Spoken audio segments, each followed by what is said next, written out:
Hi, welcome to the third installment of my vlog about the XYZ of the human identity. Today we are going to talk about gender. So let's start with the denotative meaning of gender. Gender, according to the dictionary, is socially constructed.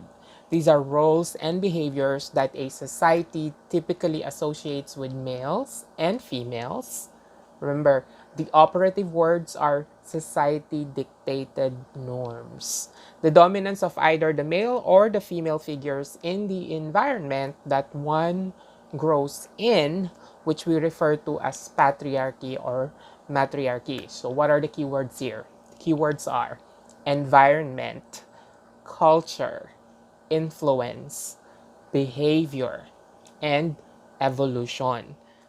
Remember in video number 1, we established that Y is going to represent gender. So let's now identify the sub-variables of gender. So let Y sub 1 be masculine, Y sub 2 be feminine, and Y sub 3 be androgynous.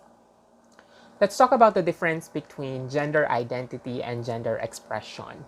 When we talk about gender identity, you can be classified as either a man or a woman.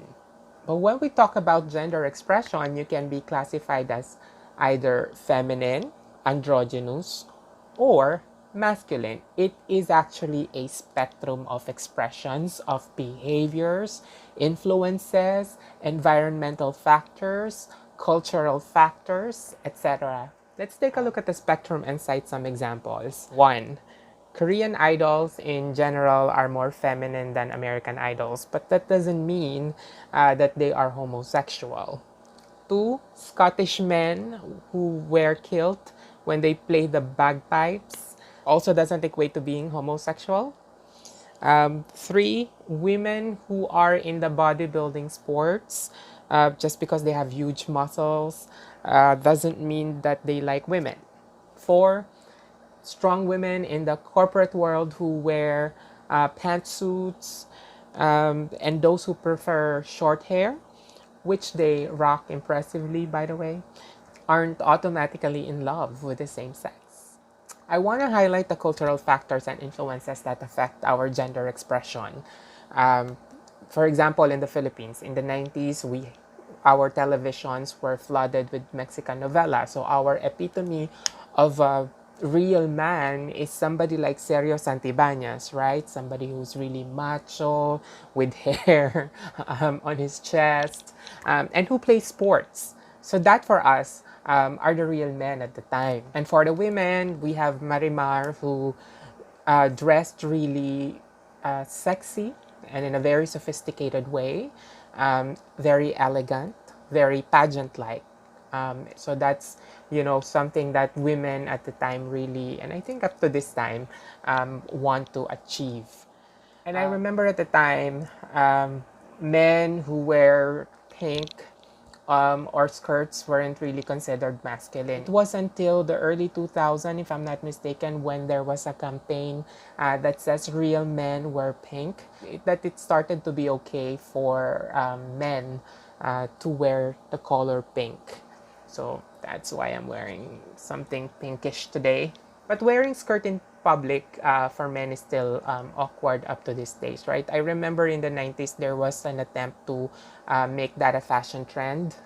I know Jo Marie Eliana, if I'm not mistaken, wore skirts on a fashion show during the 90s in an attempt to make it a fashion trend for men, right? But it didn't really happen up to and on the current era, we are so bombarded with the K-pop fever. We see our K-pop idols on television, on K-dramas, on the internet. So how did the K-pop industry influence the Filipino men and women? First, for men, it has become a trend to wear makeup, right? Not the pageant makeup that will make their skin, their face look fresher and younger by putting BB cream, just like what I'm wearing right now.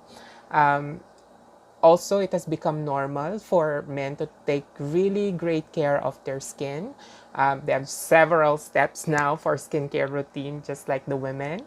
Men are also keen to go through cosmetic surgeries, which was normal for women before, but not really for men.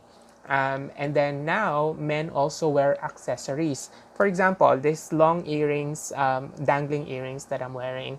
This, if I wore this in the 90s in the Philippines, this is probably something that people would not consider masculine. But nowadays, if you see men wearing dangling earrings, just like their K-pop idols, it's, you know, it's something that is normal. And sometimes we think that it's cute and cool. And then for women, if you remember Miss Universe 2007, Ryo Mori from Japan, right?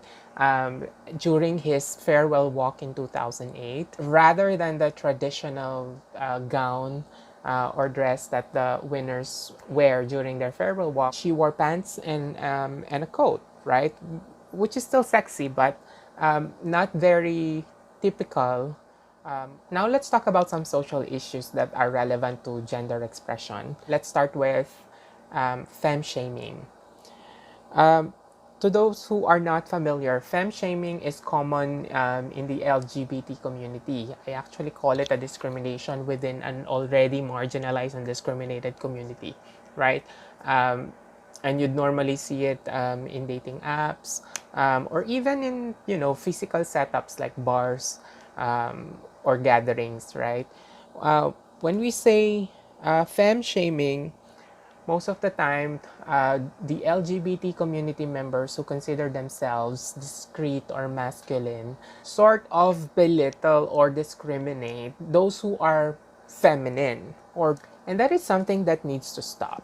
I think as much as we call for respect from the community outside the LGBTQ plus, we should all start within the community. Let's start with ourselves, right? If we learn to respect um, each other within the walls of the LGBTQ plus community, regardless of the way we express our gender, we should be in a better position to call for respect.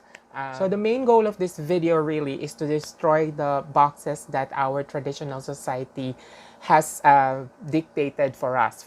Traditionally, they say that if you are born with a male genitalia, you are supposed to be a man and you are supposed to express yourself in the most masculine way possible.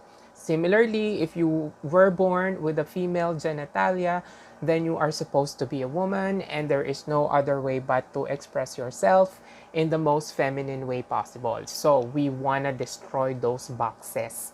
It is no longer true because that's why one of the keywords earlier was evolution. Cultural influences, environmental influences, and behaviors, acceptable behaviors actually evolve through time, right? We've looked at different examples earlier in different eras, decades, and we know that that is true. So again, we talk about the spectrum of the gender expression. There is no one unique and single way of expressing our gender. It is a spectrum, so there are 1,000 ways and varying degrees of expressing our masculinity and femininity. In fact, the single individual has both masculinity and femininity in his set of traits. What shows when they express themselves is the dominant one. And whichever they choose to be dominant, whether to be masculine, more masculine or more feminine, that should be okay. It should be accepted. It should be respected. But take note of this, just because a man chooses to express himself in a more feminine way, it does not follow that that man is gay or homosexual. Same with a female who chooses to express herself in a more masculine way. It doesn't necessarily mean that that female is a lesbian. Okay, we should not jump to conclusions when it comes to sexuality. So that will be our topic on the fourth video, all about sexuality. Until next time, bye!